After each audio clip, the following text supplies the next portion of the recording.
Jadi kita pakai tali tambang, saya naikin, langsung saat itu lari kenceng, miring, gedubrak, jatuh, udah kita ambil, saya naikin lagi, saking niatnya seperti itu. Jatuh udah nggak masalah buat saya. Seiringnya waktu juga ada satu kuda kesayangan saya sakit, dan itu akhirnya sampai mati. Kalau kita niatkan karena Allah gitu ya, karena dakwah juga gitu ya, insya Allah bantu dari mana saja. Itulah 2 tahun saya mengenal kuda, saya belajar berkuda secara otodidak, saya mengenal orang-orang di dekat-dekat saya yang insya Allah antusias dan dia optimis, bersama-sama saya bisa untuk membuat Castalia Ranch.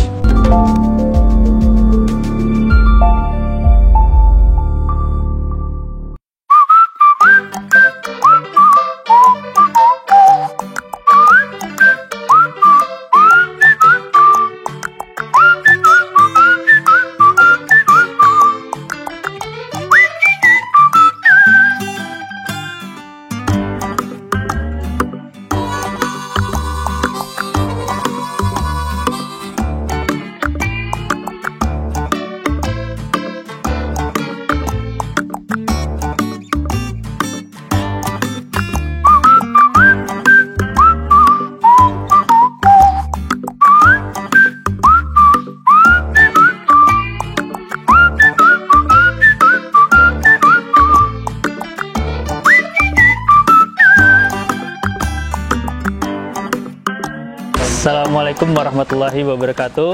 Perkenalkan, nama saya Zaki Madudin. Saya adalah owner dari Castalia Ranch ini. Alhamdulillah, Castalia Ranch ini sudah berdiri dari 4 tahun yang lalu. Dan sebelum Castalia Ranch ini berdiri, saya sebenarnya sudah hobi berkuda itu mulai dari SMP. Dari kelas 1 SMP saya udah mulai lihat-lihat kuda di sekitar sini, terutama di Depok gitu. Ada terutama delman ya, rata-rata mulai dari delman. Saya minta abang delmannya untuk, karena saya saking senangnya berkuda gitu ya, tolong Pak Kusir dilepas kudanya gitu. Saya mau naik kudanya aja seperti itu. Jadi ada dari di sini ada lapangan terdekat, saya hampiri, saya janjian sama kusir delmannya untuk dibuka kudanya, dinaiki kudanya aja. Saya belajar berkuda di situ, ya otodidak lah mulainya. Ya mulai bergulir SMP, kemudian SMA, saya juga masih seperti itu. Setiap ke taman wisata, saya selalu lihat kalau ada kuda gitu, saya selalu sewa, saya tunggangin.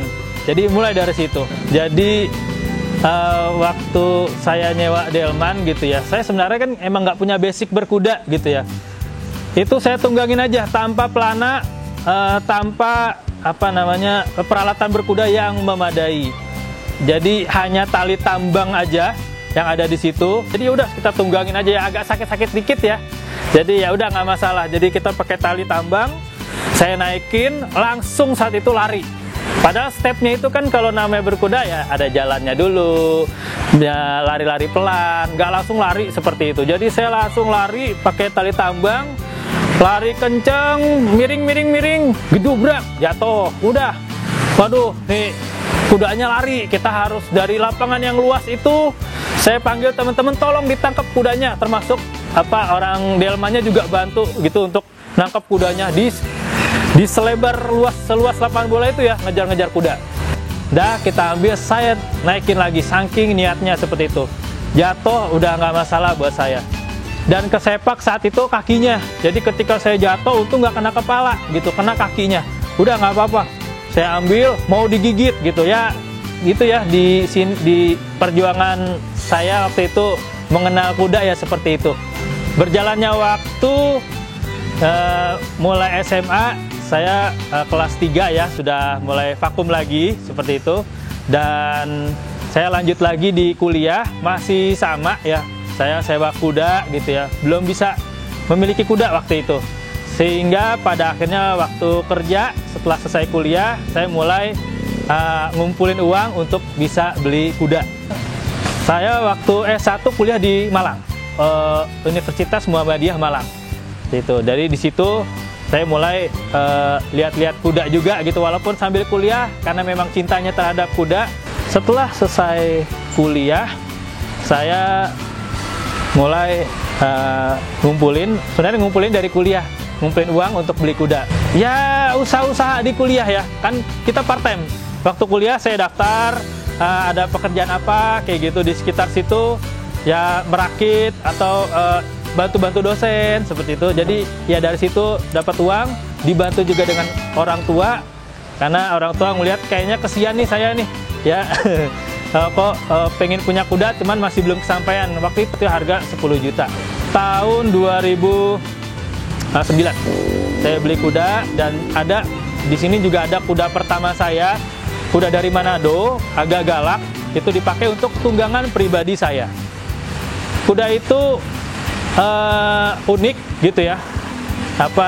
Ketika saya tunggangin, saya bawa lari, ini kok kenceng banget. Sampai di lapangan itu saya lombakan. Dulu kandang saya masih bambu sama terpal. Di tanah ayah saya taruh. Ya dikasih makan waktu itu masih seadanya, dirawat seadanya sama teman-teman kita di sekitar situ ya, sekalian membantu. Kita nggak menggaji teman-teman, tapi mereka saya suruh narik kudanya untuk tunggang. Waktu itu memang kalau dulu memang nggak digaji, dinarik tunggang ke pasar kayak gitu. Yang penting kuda saya dijaga aja, jangan sampai ketika saya kuliah, saya jauh di Malang, itu kuda nggak terurus kayak gitu. Ketika saya sudah selesai, udah kerja, saya bisa fokus berkuda lagi. Saya mulai berkelana bersama kuda, dan saya mulai bisnis ya, bukan bisnis istilahnya. Banyak orang permintaan ketika saya sedang berkuda, saya juga dong mau naik kudanya, nggak apa-apa deh, saya bayar berapa gitu ya. Infak aja gitu ya, infak aja kata saya, biar nanti ya ada dibantu makannya, minimal makannya yang udah mulai bergizi, mulai dapat makanan yang pakan impor lah seperti itu. Jadi kuda saya juga bisa tercukupi gizinya. Nah kemudian beriringnya waktu di dalam pekerjaan, sambil bekerja weekend saya berlatih belajar berkuda. Saya melihat perjalanan kuda ini mungkin nggak sampai sini. Saya lihat ini tadi kan unik ya, kuda saya ini kok larinya kenceng. Saya sempat aduin dengan teman-teman yang delman-delman yang lain. Ya kita komunitas ya. Jadi ada teman-teman delman di sini, ayo kita main kuda bareng sama-sama saya di lapangan kayak gitu. Ya udah, ayo kita coba lomba lari. Lomba lari di situ kuda saya dinaikin sama kembaran saya, gitu adik saya. Ketika dinaikin, kita lomba bertiga, ternyata kuda saya kekencengan, alhamdulillah gitu. Karena alhamdulillah juara 1, cuman ini nggak bisa berhenti, nggak bisa stop kudanya. Nggak tahu kenapa, ketika dia dilombakan maunya ngebut aja, sedangkan di depan itu udah batas selesai lapangan, nggak mau berhenti, dibelokin nggak mau. Akhirnya dia tiba-tiba belok mendadak naik ke bukit, jatuh adik saya, patah tangannya bersama kuda itu. Kuda itu alhamdulillah nggak apa-apa. Cuman memang ini dulunya kuda pacu, biasa di Pulau Mas. Dan dari mulai keunikan itulah saya melihat ini punya potensi. Lah mulailah saya, gimana kalau kita pacuin kuda ini, gitu. Jadi ini perjalanan waktu saya sebelum sampai ke Castalia Ranch gitu. Saya mulainya dari pacu. Disitulah mulai dari Bandung, mulai dari Lambang atau tingkat-tingkat daerah, kuda ini saya pacu. Alhamdulillah menang, juara. Dari situ saya mulai beli kuda lagi. Beli kuda mulai dari 10 juta sampai 50 juta saya beli. Nah, waktu itu memang apa ya? Saya jual kuda. Saya punya kuda 3. Ternyata ya seiring perjalanan waktu ini saya jual nih kuda-kudanya karena memang kudanya galak. Pelatih saya digigit tangannya sampai habis 7 jahitan. Yang satu lagi yang saya jual, dia tidak terlalu enak ditunggang, seperti itu. Pertama kali saya ikut itu nggak juara. Jadi di Bandung namanya Gading Tutuka, dia nggak juara. Kemudian saya ikut lagi di Lembang, alhamdulillah saya juara 2. Kemudian saya ikut lagi di Lembang juga, masih sama tingkat daerah. Saya langsung ada juara 1, juara 2, dan juara 4. kayak gitu. Waktu itu sampai juara 4. Saya bawa 3 kuda seperti itu. Dan dari situ ya saya mulai lagi lanjut ke pacuan selama 2 tahun. Ya di sini sebelum 2 tahun ya. Jadi di tahun pertama saya ikut pacuan kuda. Saya senang dengan kuda. Nggak hanya naik kuda aja, tapi ikut pacuan kuda. Di sini saya mendapatkan suatu hal yang unik atau ujian lah istilahnya dari Allah. Kuda saya ketika saya tinggal gitu ya, ternyata kuda saya gizinya kurang, jadi pakannya kurang, mulai pada kurus, kemudian juga perawatannya juga kurang. Seiringnya waktu juga ada satu kuda kesayangan saya sakit, dan itu akhirnya sampai mati gitu. Itu salah satu kuda kesayangan saya. Sakitnya, matinya kenapa? Perawatannya kurang. Nah di situ mulai saya berpikir gitu, ini kok jadinya seperti ini. Ketika saya sudah mulai senang, saya sudah menekuni sunnah lah istilahnya. Demikian juga dengan kepacuan gitu. Tapi di satu sisi kuda-kuda yang saya berikan, kebetulan teman-teman di lingkungan saya itu mereka juga suka kuda, dan juga saya berikan mereka kuda untuk mereka bisa hidup lah, melanjutkan hidup mereka di kuda tersebut gitu. Cuman perawatannya gitu ya, dan juga banyak konflik interest di situ. Konflik interestnya salah satunya ya bisnis kuda gitu ya. Cuma bisnis boleh, tapi banyak kurang jujurnya seperti itu. Jadi di situ akhirnya kuda yang saya bangun dari terpal, dari bambu, ada kaso juga, ada pagar-pagar dan lain-lainnya, cukup banyak. Waktu itu saya udah mulai beranjak 7 kuda gitu ya. Itu saya rubuhin semua. Saya hancurkan, saya bumi ratakan, saya pindahkan kuda-kuda saya, ada yang saya jual dan saya pindahkan ke Jakarta dan Bandung. Walaupun ini agak berat buat saya karena ini kan dekat ya. Saya sudah selesai kerja, impian saya punya stable, saya punya kandang kuda di dekat rumah saya. Setiap harinya saya bisa melihat kuda tersebut. Namun sekali lagi karena beberapa faktor, terutama SDM, dan sekali lagi investasi terbesar di Castalia Ranch ini sebenarnya sumber daya manusianya. Nah, saya bawa kuda-kuda saya sebagian dari 7 ekor, 4 ekornya di Bandung, 3 ekornya di Jakarta. Saya bantu teman saya yang di Bandung, yaitu tadi, ini silakan dibisnisin kuda saya. Kalau bisa kuda tuntun aja ya, jangan kuda delman. Demikian juga di Jakarta. Karena kuda saya yang namanya Casper, warna putih, tinggi 145, lumayan tinggi, lumayan nurut, sangat enak ditunggang. Itu dibuat delman. Gitu, dibuat delman. Sakit karena memang kenapa sakit? Karena daya tahan tubuhnya kurang. Pakannya juga tidak terjaga. Akhirnya mereka sakit dan mati. Dari situlah saya mengevaluasi diri gitu ya. Sebenarnya memang namanya piaraan, sebanyak apapun uang yang kita miliki gitu, kalau piaraan kita tidak bisa dirawat dengan baik, apalagi kuda yang itu udah ada di dalam Al-Quran gitu ya, yang dimuliakan lah, binatang yang dimuliakan oleh Allah gitu. Sampai seperti itu kondisinya, itu menurut saya sangat kurang etis atau kurang baik itu. Jadi akhirnya disitulah saya memberikan ke teman-teman yang lain yang menurut saya sekiranya lebih sanggup untuk merawat kuda-kuda saya.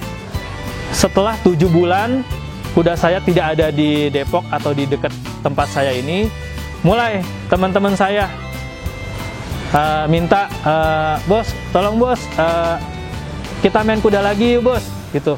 Insya Allah kejadian kemarin-kemarin nggak akan terjadi lagi, gitu. Ya kayak saya mulai melakukan kesepakatan. Oke, kejadian kemarin itu ini gitu ya, dari pakan, kemudian dari pola latihan, dari bagaimana cara mengurus kudanya. Dan saya ingatkan, mohon maaf kalau saat ini saya nggak mau ke delman lagi. Emang delman itu pemasukannya banyak, buat mereka juga pasti senang gitu kalau pemasukannya banyak setiap minggunya. Bahkan saya bisa infak ke saya juga banyak. Ya udah, kalian boleh setorkan ke saya, tapi duit ini saya pakai untuk beli pakan, biar kuda saya bantu untuk dapat pakan yang bagus. Justru dari situlah saya melihat, alhamdulillah di sini ada optimisme buat saya untuk membangun lebih. Bukan hanya nanti ke kuda pacu, tapi ke kuda tunggang dan bahkan bisa dikomersilkan, kayak gitu. Nah, dikomersilkan, kok saya bisa berpikir dikomersilkan? Bukan hanya sunnah, ternyata juga teman-teman di sekeliling saya, Mas ini nggak dijadikan. Jadi berdasarkan pendapat orang lain, nggak dijadikan kuda tunggang buat umum aja, kayak gitu. Oh, ya oke, nanti ya saya persiapkan dulu. Sebenarnya yang dipersiapkan bukan hanya stablenya kayak begini nih gampang. Gitu, buat orang yang punya uang nih kayak bikin kayak seperti ini gampang. Tapi poin saya tadi, investasi yang paling utama adalah di SDM. Kalau SDM-nya sudah bagus, insya Allah mau bergerak kemana aja insya Allah bagus, kayak gitu. Nah, akhirnya alhamdulillah setelah 2 tahun saya mengenal kuda, saya belajar berkuda secara otodidak, saya mengenal orang-orang di dekat-dekat saya yang insya Allah antusias dan dia optimis, bersama-sama saya bisa untuk membuat sebuah ranch seperti ini menjadi Castalia Ranch gitu. Saya yakin setelah 2 tahun barulah saya buat stable saya ini yang dinamakan Castalia Ranch.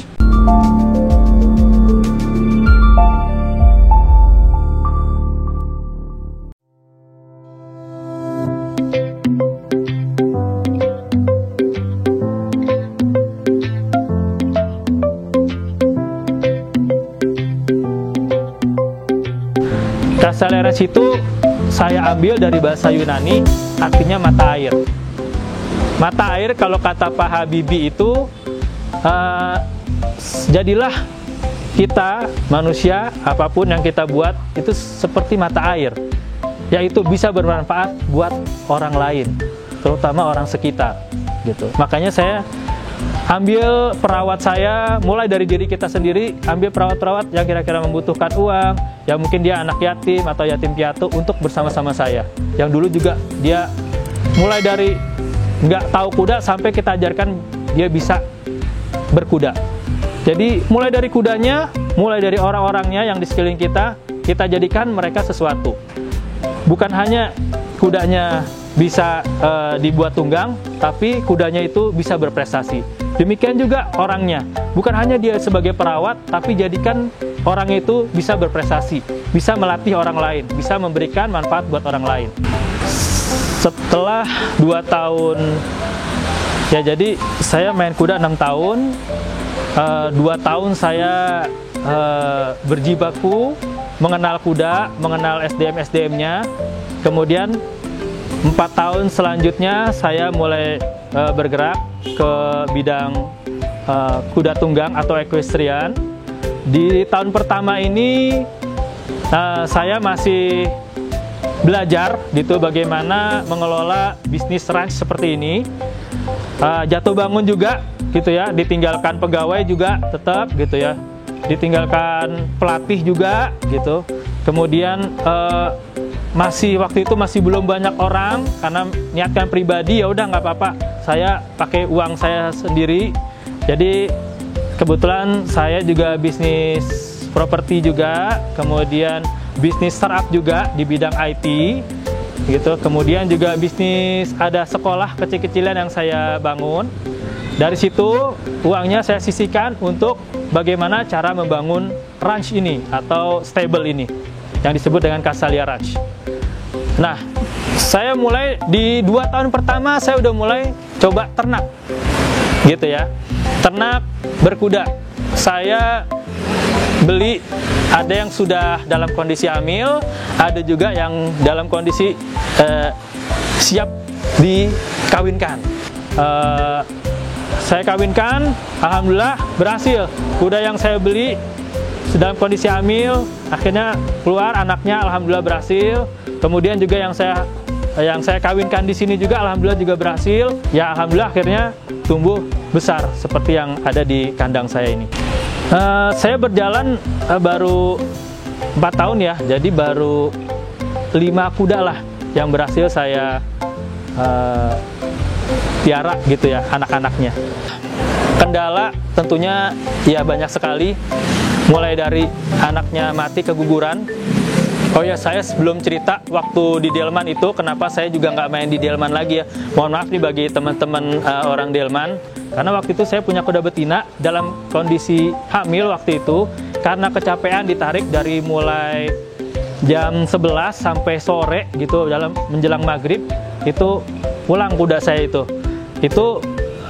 dalam kondisi hamil. Waktu itu pun saya nggak tahu kalau ternyata nih dia nggak boleh seperti ini kalau kuda hamil, nggak boleh capek.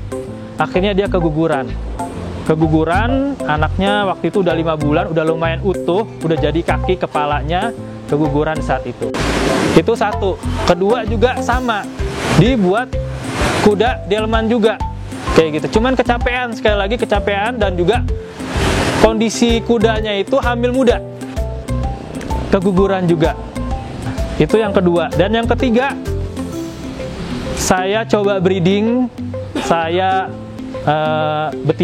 beli betina tinggi 160, saya coba kawinkan dengan pejantan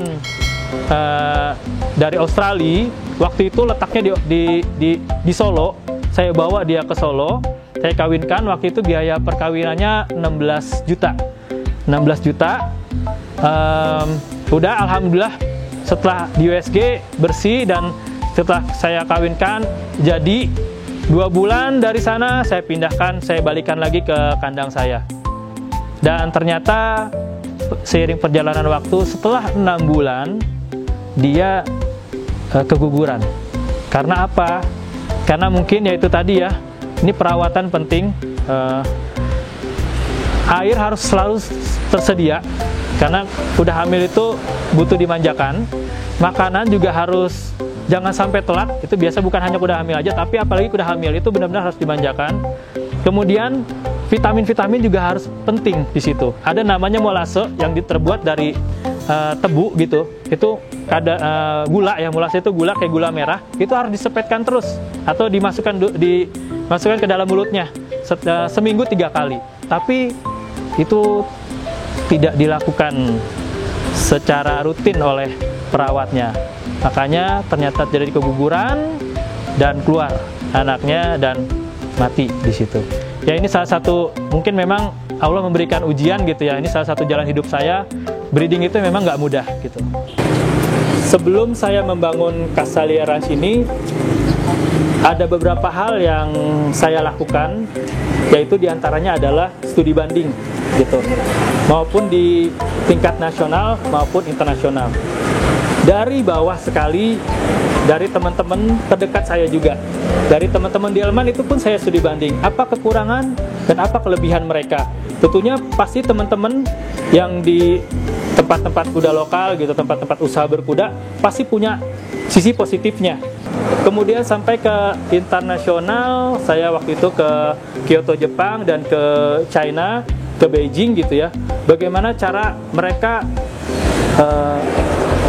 merawat kudanya maupun menjaga stabilitas dari member-membernya, dan juga bagaimana cara mereka mengembangkan sampai ke tingkat jualan alat-alat berkudanya. Itu yang saya pelajari. Bagaimana juga mereka menjaga konsumennya agar tetap bersama-sama mereka, kayak gitu. Dan berapa luas stable atau lapangan yang cocok untuk dijadikan belajar berkuda gitu. Ada standarnya sebenarnya gitu. Dari situ saya belajar, dari situ saya melihat apa poin-poin penting, apa poin-poin positif dari mereka yang saya ambil, yang insya Allah saya usahakan bisa diterapkan di sini. Ya, alhamdulillah di berkuda ini saya buat mereka senang dengan berkuda. Bukan hanya kita identikan mungkin kalau berkuda itu wisata sunnah gitu ya, yang itu hanya orang-orang Islam aja gitu. Padahal di luar negeri sana membernya sampai ribuan gitu.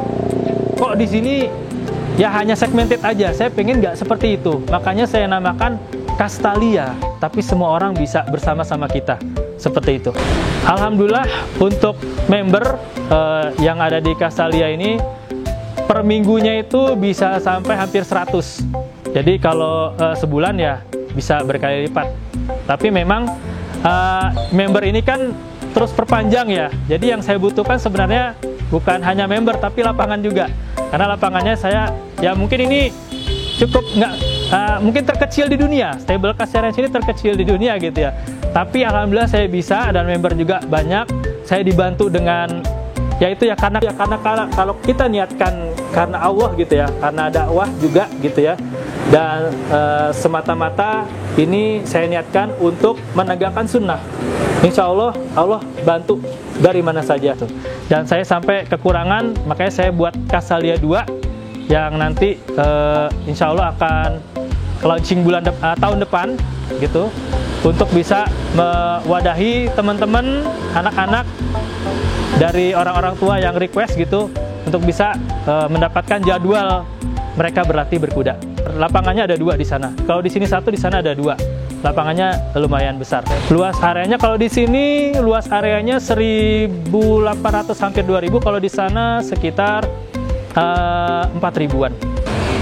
Saya sudah 4 tahun menggeluti bisnis berkuda ini di Castalia Ranch. Tentunya ada tantangan yang mungkin bisa saya berbagi cerita untuk teman-teman gitu. Memang untuk bisnis ini diperlukan tadi investasi paling utama adalah sumber daya manusia. SDM itu penting, dan juga karena kalau kita niatkan semua karena Allah, semuanya itu kita harus linearkan gitu ya. Ayo kita contohkan gitu. Jadi Nabi Muhammad SAW menjadi suri teladan, kita pun sebagai owner juga harus menjadi contoh buat mereka. Jadi alhamdulillah dari situ kita bisa mendakwakan karyawan kita. Ya dari situ SDM, kemudian tentunya kita harus niatkan ini karena Allah gitu, dan juga ya kita buat mereka nyaman kerja di sini. Itu poin penting dalam merintis usaha terutama di berkuda ini. Dan juga tentunya ya seperti dalam Al-Quran, jadikanlah sabar dan sholat sebagai penolongmu. Itu udah sangat valid gitu, dan saya terus saya merasakan sendiri gitu gimana itu kekuatan Al-Quran itu ada. Tapi alhamdulillah dengan niat motivasi kita masuk ke dalam, kita kembali lagi ke agama kita Islam gitu. Dari situ kita membaca lagi, jadikanlah sabar dan sholat penolongmu. Jadikanlah sabar, sholat penolongmu. Sabar, sabar, sholat gitu. Disitulah alhamdulillah saya termotivasi, dan kalau saya termotivasi, insya Allah teman-teman juga ikut dengan sendirinya dengan bantuan Allah Subhanahu Wa Taala.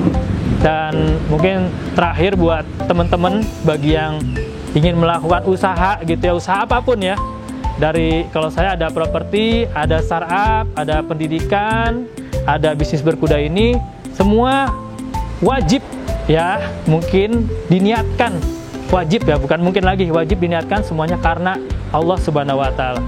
Karena kalau nggak ada Allah, kapan lagi gitu, gimana lagi kita mengadu gitu. Artinya apa? Kadang kita udah melakukan, kita punya uang, kita udah melakukan semuanya, tapi tanpa seizin Allah kita nggak akan jadi apa-apa.